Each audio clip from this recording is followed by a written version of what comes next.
Revise कीजिए 8.4.2 ribosomes और inclusion bodies को।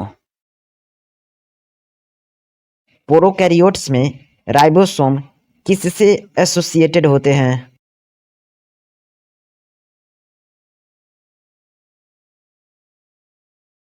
जी बिल्कुल, प्रोकैरियोट्स में राइबोसोम एसोसिएटेड होते हैं with the plasma membrane of the cell. बताइए, प्रोकैरियोट्स में राइबोसोम्स की साइज कितनी होती है और ये कितने सब यूनिट्स से मिलकर बने रहते हैं और यह टुगेदर कितने सब यूनिट्स का प्रोकैरियोटिक राइबोसोम फॉर्म करते हैं?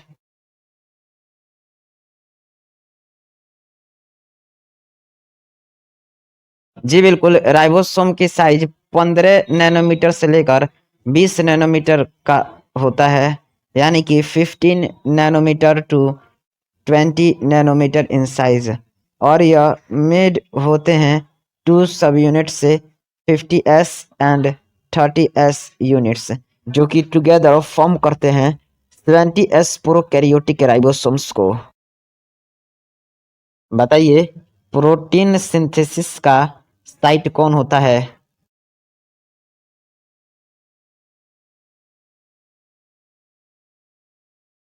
जी बिल्कुल, राइबोसोम्स प्रोटीन सिंथेसिस का साइट होता है।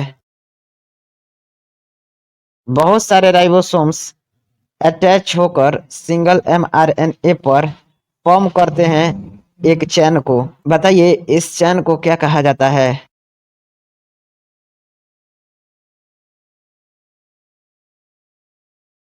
जी बिल्कुल, बहुत सारे राइबोसोम अटैच हो सकते हैं सिंगल mRNA पर और फॉर्म करते हैं एक चेन को, जिसको पॉलीसोम्स या फिर पॉलीराइबोसोम्स कहा जाता है।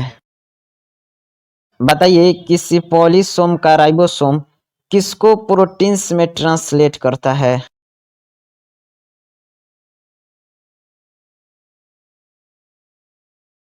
जी बिल्कुल, पॉलीसोम का राइबोसोम mRNA को प्रोटीन्स में ट्रांसलेट करता है।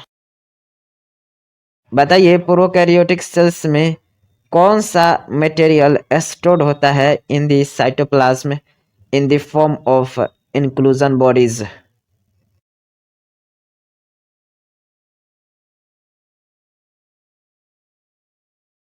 जी बिल्कुल, प्रोकैरियोटिक सेल्स में रिजर्व मटेरियल स्टोर्ड होता है साइटोप्लाज्म में in the form of inclusion bodies. बताइए, क्या ये इंक्लूजन बॉडीज बाउंड होते हैं किसी मेम्ब्रेन से?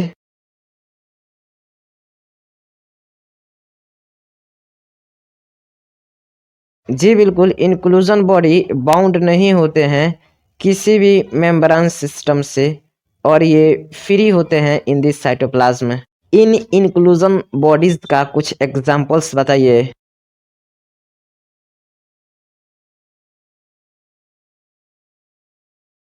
जी हाँ, मैं इसका 4 एग्जांपल्स आपको बता सकता हूँ।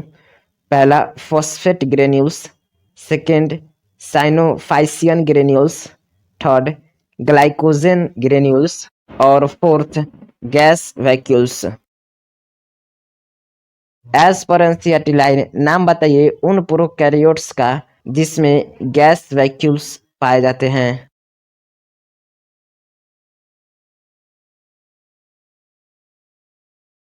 जी बिल्कुल, गैस वैक्यूल्स पाए जाते हैं ब्लू ग्रीन और पर्पल और ग्रीन फोटोसिंथेटिक बैक्टीरिया में, यानी कि ब्लू ग्रीन पर्पल और ग्रीन फोटोसिंथेटिक बैक्टीरिया में गैस वैक्यूल्स पाए जाते हैं।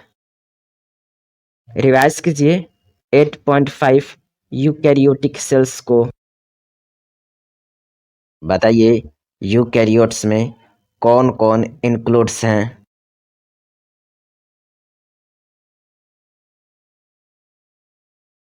जी बिल्कुल, यूकैरियोट्स में सारे प्रोटिस्ट, प्लांट्स, एनिमल्स और फंजाई इंक्लूड हैं।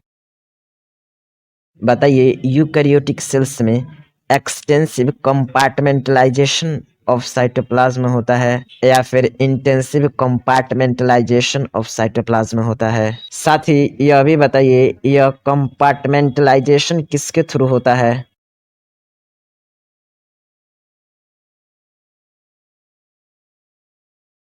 जी बिल्कुल, यूकैरियोटिक सेल्स में एक्सटेंसिव कंपार्टमेंटलाइजेशन ऑफ साइटोप्लाज्म होता है through the presence of membrane bound organelles. बताइए क्या यूकैरियोटिक सेल्स पोजेस करते हैं an organised nucleus with a nuclear envelope.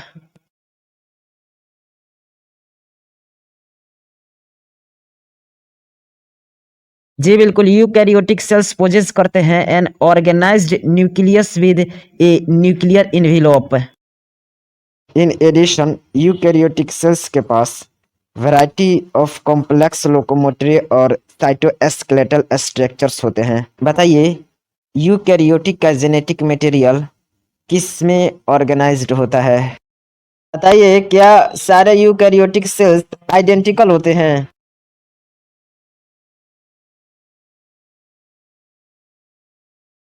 जी बिल्कुल, सारे यूकैरियोटिक सेल्स आइडेंटिकल नहीं होते हैं। प्लांट्स और एनिमल सेल्स डिफरेंट होते हैं।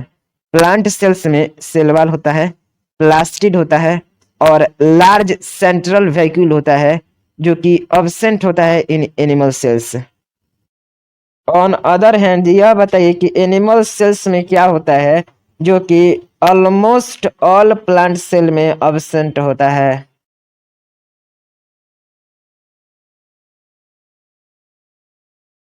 जी बिल्कुल, एनिमल सेल्स के पास सेंट्रियोल्स होता है जो कि अब्सेंट होता है in almost all plant cells. चलिए प्लांट सेल्स के डायग्राम का माइंड कैप्चर कीजिए।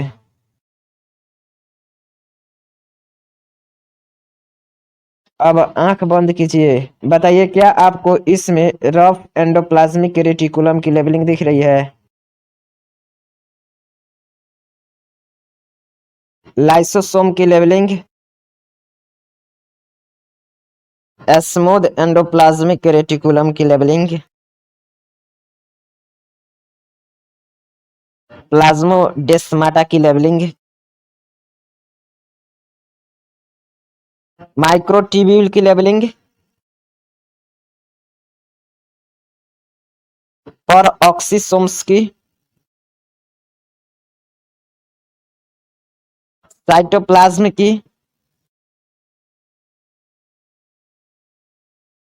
क्लोरोप्लास्ट की, राइबोसोम्स की, mitochondrion, cell wall, middle lamella, vacuole, plasma membrane, nuclear envelope,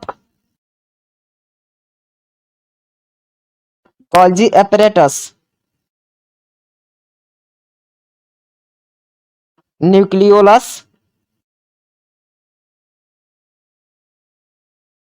nucleus के रिवाइज कीजिए 8.5.1 सेल मेम्ब्रेन को।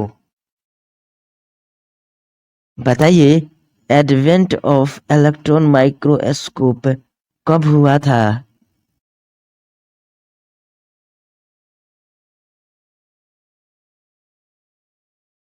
जी बिल्कुल, एडवेंट ऑफ माइक्रोस्कोप 1950 में हुआ था।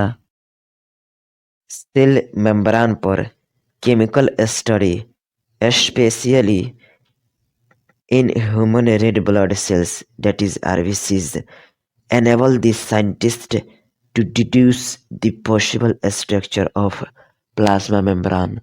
Are you agree with this line of NCERT?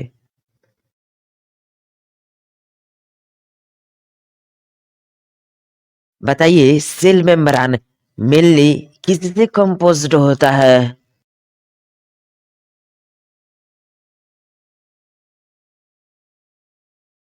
जी बिल्कुल, सेल मेम्ब्रेन मेनली लिपिड और प्रोटीन से कंपोज्ड होता है। बताइए, सेल मेम्ब्रेन में पाए जाने वाला लिपिड में मेजर लिपिड कौन सा होता है और यह किस तरह अरेंज्ड होता है?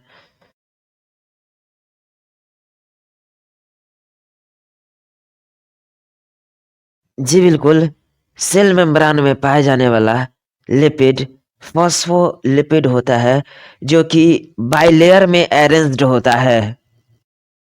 लिपिड का arrangement within the membrane with the polar head toward the outside or the hydrophobic tails towards the inner part। यह क्या इंश्योर्स करता है?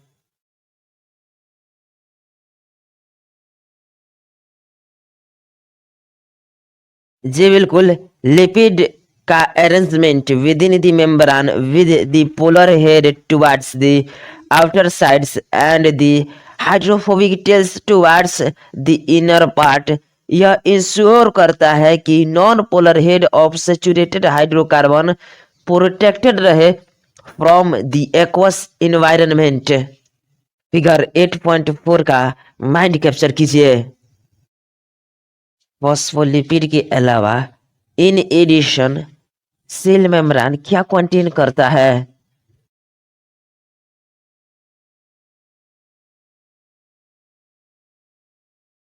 जी बिल्कुल, फॉस्फोलिपिड के अलावा in addition cell membrane cholesterol contains करता है। बाद के बायोकेमिकल इन्वेस्टिगेशन क्लियरली रिवील्ड किए कि सेल मेम्ब्रेन ऑल्सो पोसेस करता है प्रोटीन और carbohydrates. Are you agree with this line of NCERT?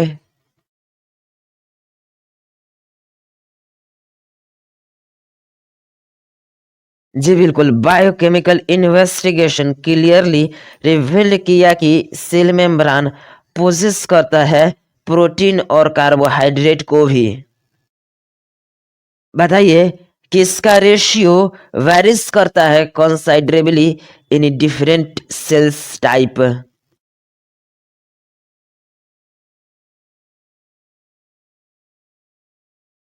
जी बिल्कुल, प्रोटीन और लिपिड का रेशियो वेरीज करता है कंसाइडरेबली इन डिफरेंट सेल टाइप्स। बताइए, ह्यूमन बीइंग्स में एरिथ्रोसाइट के मेम्ब्रेन के पास अप्रोक्सीमेटली कितना परसेंट प्रोटीन और कितना परसेंट लिपिड होता है?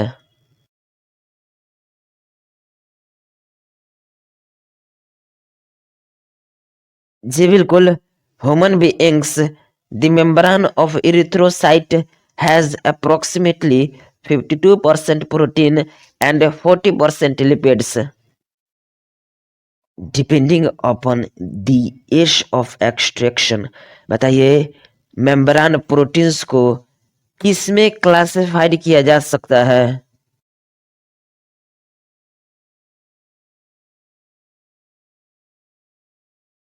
जी बिल्कुल, depending upon the age of extraction membrane को क्लासिफाइड किया जा सकता है एज इंटीग्रल एंड पेरिफेरल। बताइए, पेरिफेरल प्रोटीन्स कहाँ लाइज करते हैं?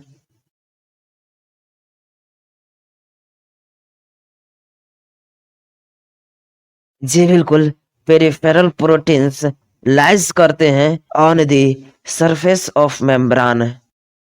बताइए, इंटीग्रल प्रोटीन्स कहाँ पर लाई करते हैं?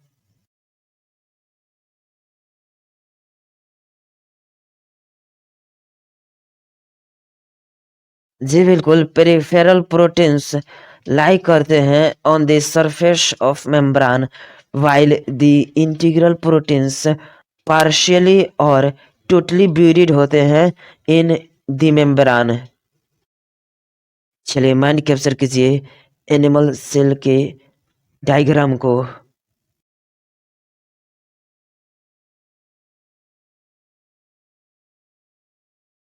आंख बंद कीजिए और यह बताइए, क्या आपके माइंड के फिगर में माइक्रोविलाई की लेवलिंग दिख रही है।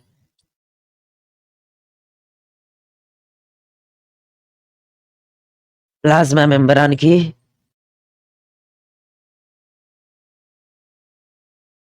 सेंट्रियोल की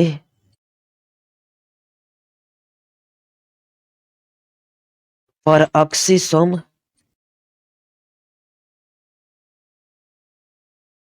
लाइसोसोम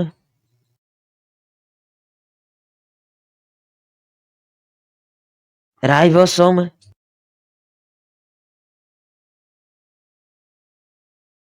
माइटोकॉन्ड्रियन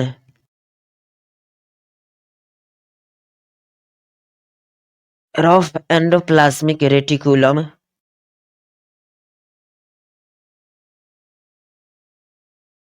साइटोप्लाज्म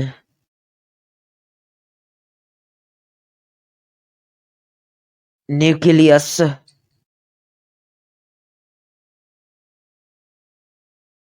न्यूक्लियोलस की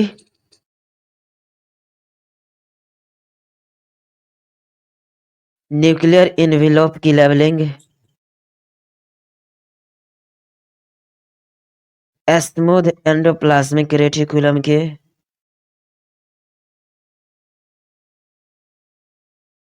गोल्जी एपरेटस की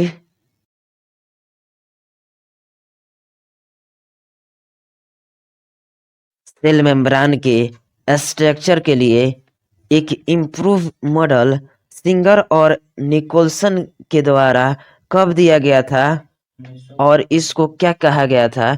और बताइए क्या यह वाइडली एक्सेप्टेड मॉडल है?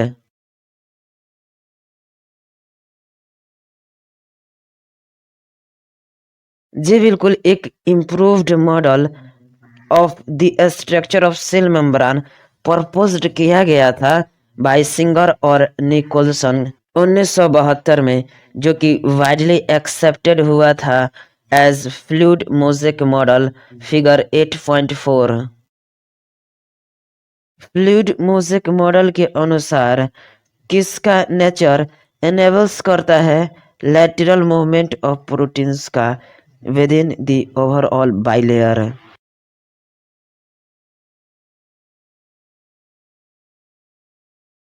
जी बिल्कुल, फ्लूइड मोज़ेक मॉडल का quasi fluid nature of lipid enables करता है लैटरल मूवमेंट ऑफ प्रोटीन्स को within the overall bilayer. यह ability to move within the membrane को मेजर्ड किया जाता है एज इट्स फ्लूइडिटी। बताइए फ्लूइड नेचर ऑफ मेम्ब्रेन क्यों इम्पोर्टेंट है?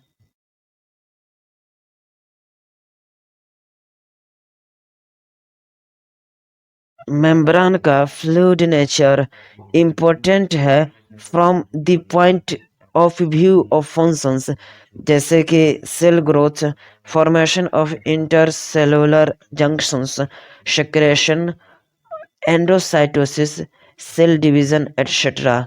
मतलब यह कि fluid nature of membrane growth, formation of intercellular junctions, secretion, endocytosis और सेल ग्रोथ एटसेट्रा के लिए इम्पोर्टेंट है। बताइए क्या transport of molecules across plasma membrane यह one of the most important function है प्लाज्मा मेम्ब्रेन का?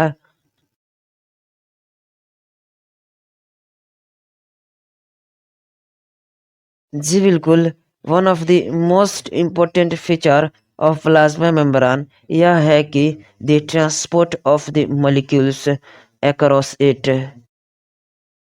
बताइए क्या सेल मेम्ब्रेन सेलेक्टिवली परमिएबल होता है to some molecules present on either side of plasma membrane?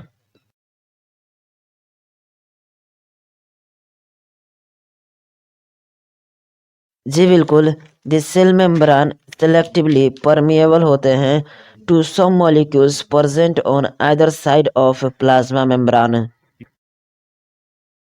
बताइए पैसिव ट्रांसपोर्ट किसको बोलते हैं?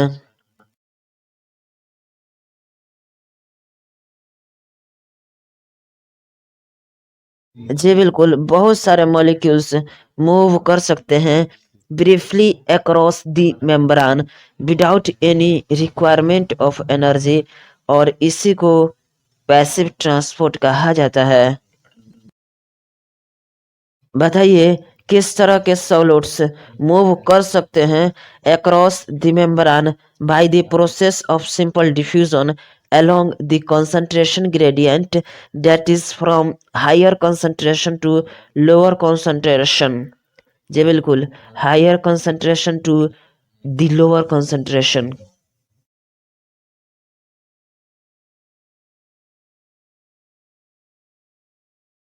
जी बिल्कुल, न्यूट्रल सॉलिड्स मूव कर सकते हैं across the membrane by the process of simple diffusion along the concentration gradient, that is from higher concentration to the lower concentration।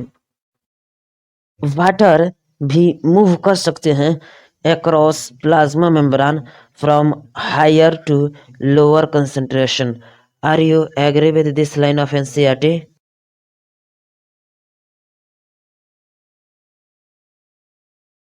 जी बिल्कुल, water may also move across this membrane from higher to lower concentration।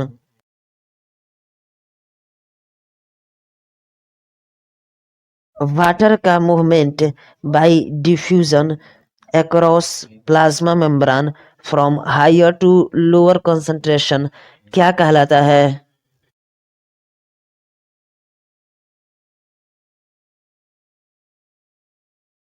जी बिल्कुल, water move कर सकता है across plasma membrane from higher to lower concentration by diffusion। इस movement को osmosis कहा जाता है। बताइए प्लाज्मा मेम्ब्रेन को कैरियर प्रोटीन की क्यों जरूरत होती है?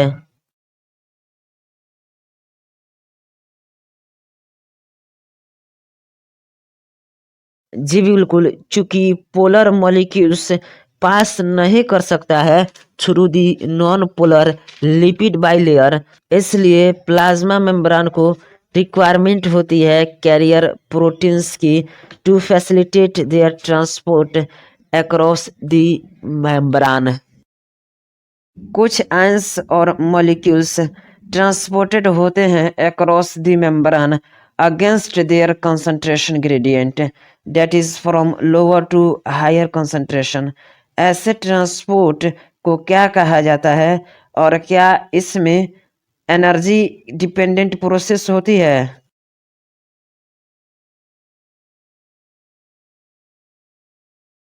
जी बिल्कुल, कुछ आयंस और मॉलिक्यूल्स ट्रांसपोर्टेड होते हैं across the membrane against their concentration gradient, यानी कि from lower to higher concentration. ऐसे ट्रांसपोर्ट एनर्जी डिपेंडेंट प्रोसेस होता है जिसमें एटीपी यूटिलाइज्ड होता है और इसको एक्टिव ट्रांसपोर्ट कहा जाता है। इसका एग्जाम्पल सोडियम और पोटेशियम आयन पंप है। बताइए सोडियम पोटेशियम आयन पंप किस तरह का ट्रांसपोर्ट होता है?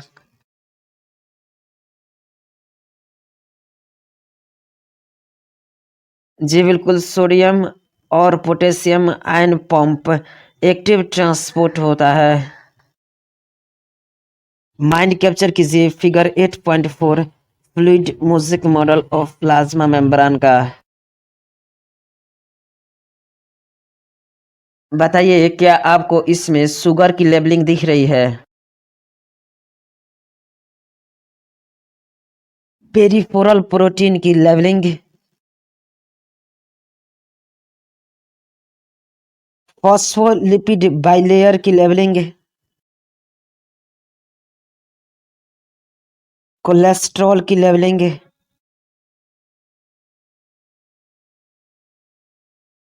Integral protein.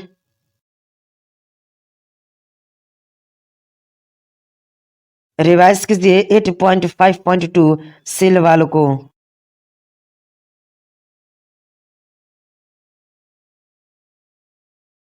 बताइए सेल वाल लिविंग होता है या फिर नॉन लिविंग होता है?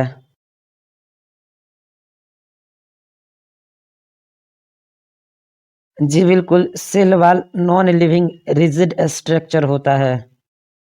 सेल वॉल एक नॉन लिविंग रिजिड स्ट्रक्चर, बताइए किसका आउटर कवरिंग को फॉर्म करते हैं?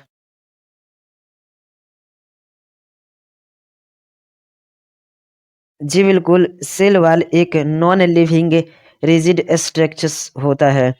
सेल वॉल फॉर्म करता है an outer covering for the plasma membrane of fungi and plants।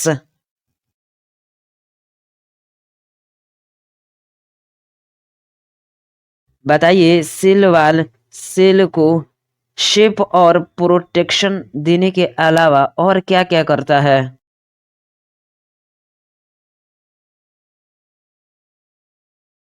जी बिल्कुल, सेल वॉल न केवल गिव्स करता है shape to the cell and protect the cell from mechanical damage and infection, यह हेल्प भी करता है in cell to cell interaction और प्रोवाइड करता है बैरियर टू अनडिजायरेबल मैक्रोमोलिक्यूल्स।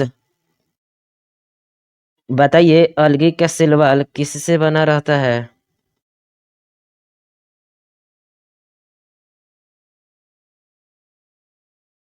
जी बिल्कुल, अलगी का सेल वॉल सेलुलोज, गैलेक्टेंस, मैनेंस और मिनरल्स जैसे कि कैल्शियम कार्बोनेट से बना रहता है।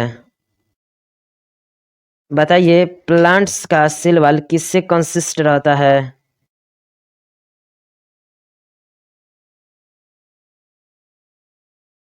जी बिल्कुल, प्लांट्स का cell wall cellulose, hemicellulose, pectins और प्रोटीन्स से कंसिस्ट रहता है। बताइए cell wall of a young plant cell यानी कि प्राइमरी वॉल किस किस के लिए कैपेबल रहता है?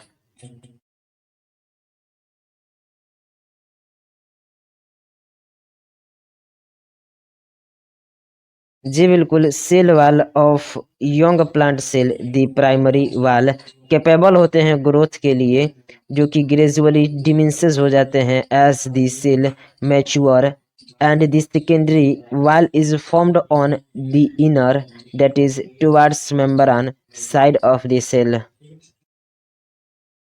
बताइए मिडिल लैमेला क्या है?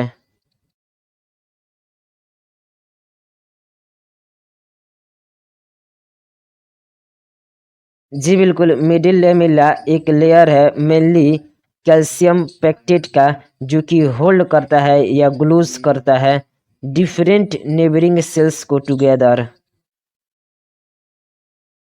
बताइए कौन कौन ट्रेवर्स्ड हो सकता है by plasmodesmata which connect the cytoplasm of neighbouring sales?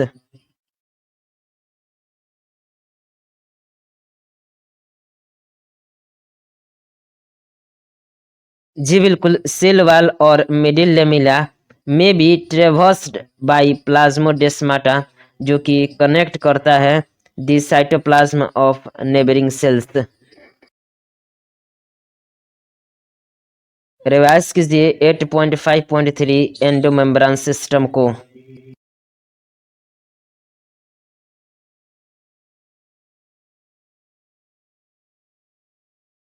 बताइए एंडोमेम्ब्रेन सिस्टम किसको बोलते हैं?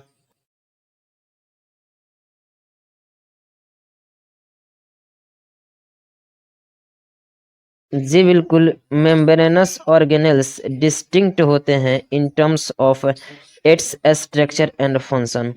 बहुत सारे इसमें से कंसाइडर्ड किया जाता है टुगेदर एज एंडोमेम्ब्रेन सिस्टम क्योंकि इसका फंक्शन कोऑर्डिनेटेड होता है। जिन मेम्ब्रेन बाउंड सेल ऑर्गेनेल्स का फंक्शन कोऑर्डिनेटेड होता है वो एंडोमेम्ब्रेन सिस्टम को बनाते हैं। बताइए एंडोमेम्ब्रेन सिस्टम में कौन कौन इंक्लूड्स हैं?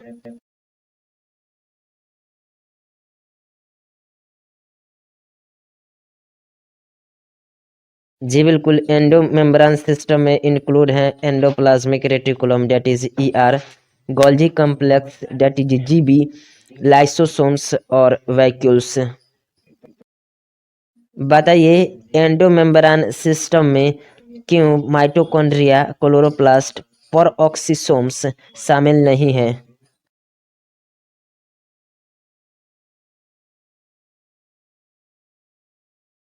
जी बिल्कुल, क्योंकि फंक्शंस ऑफ माइटोकॉन्ड्रिया, क्लोरोप्लास्ट और परऑक्सीसोम्स कोऑर्डिनेटेड नहीं होते हैं, इसलिए these are not considered as part of endomembrane system. Revise कीजिए 8.5.3.1 दी एंडोप्लाज्मिक रेटिकुलम यानी कि ईआर को। बताइए एंडोप्लाज्मिक रेटिकुलम यानी कि ईआर किसको कहा जाता है?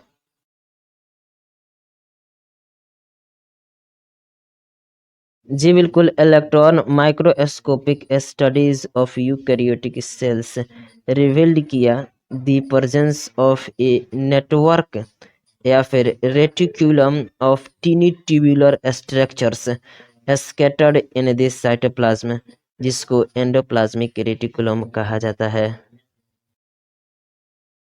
यूकैरियोटिक सेल्स में पाया जाने वाला नेटवर्क या फिर reticulum of tiny tubular structures जो कि स्कैटर्ड होते हैं इन दिस साइटोप्लाज्म, उनको क्या कहा जाता है?